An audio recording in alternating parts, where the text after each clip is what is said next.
प्रिय छात्रों, नमस्कार। अलंकार के अंतर्गत अब तक हमने अर्थालंकार में उपमा अलंकार तथा रूपक अलंकार का अध्ययन कर लिया है। आज हम उत्प्रेक्षा अलंकार का अध्ययन करेंगे। उत्प्रेक्षा अलंकार जिस काव्य पंक्ति में किसी गुण धर्म की समानता के कारण उपमेय में उपमान की संभावना या कल्पना की जाती है, वहाँ उत्प्रेक्षा अलंकार होता है। अर्थात हमें समझना है कि इस अलंकार में पंक्ति में किसी गुण धर्म की समानता के कारण उपमेय में उपमान की संभावना या कल्पना होती है।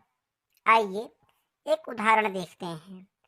शोभत ओढ़े पीत पट श्याम सलोने गात, मनहु नीलमणि शैल पर आतप पर्यो प्रभात। छात्रों, उपर्युक्त काव्य में पंक्तियों में श्री कृष्ण के सुंदर श्याम शरीर में नीलमणि पर्वत की और उनके शरीर पर शोभायमान पीतांबर में प्रभात की धूप की मनोरम कल्पना की गई है, अतः यहाँ पर उत्प्रेक्षा अलंकार हुआ।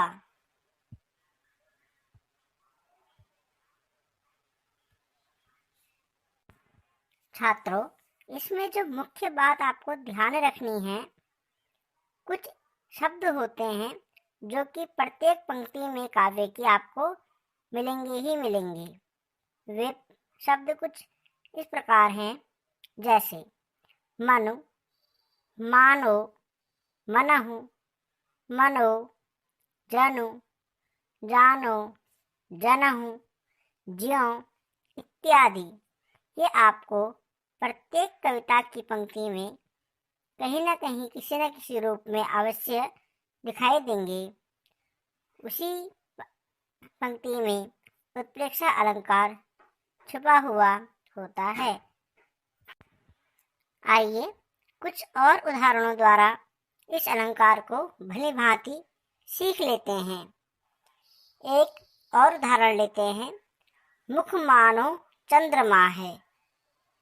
इस पंक्ति में मुख में चंद्रमा की कल्पना की गई है। अभी आपको जो ऊपर बताया था कि कुछ शब्द दिखाई देंगे, तो यहाँ पे आपको शब्द भी नजर आया मानव, तो यहाँ पर उत्प्रेक्षा अलंकार हुआ।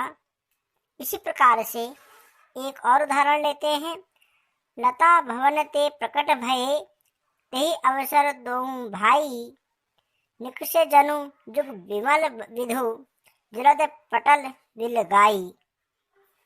यहाँ राम लक्ष्मण की कल्पना बादलों से निकले चंद्रमा से की गई है।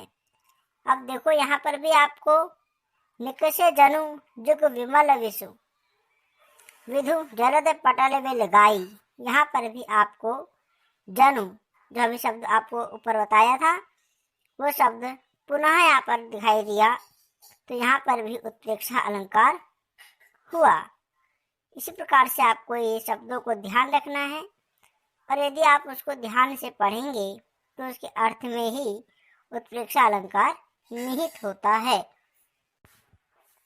तो छात्रों, इसी प्रकार से आपको कुछ अन्य उदाहरण भी देखने को मिलेंगे, जैसे हाय काम काज सब त्यागी, मनहु रंक निधि लूटन लागी।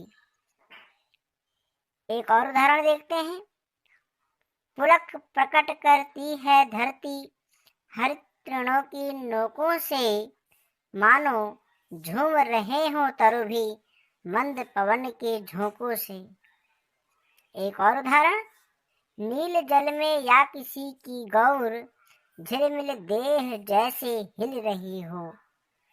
इन तीनों ही उदाहरणों में हमें उत्प्रेक्षा अलंकार देखने को मिलता है।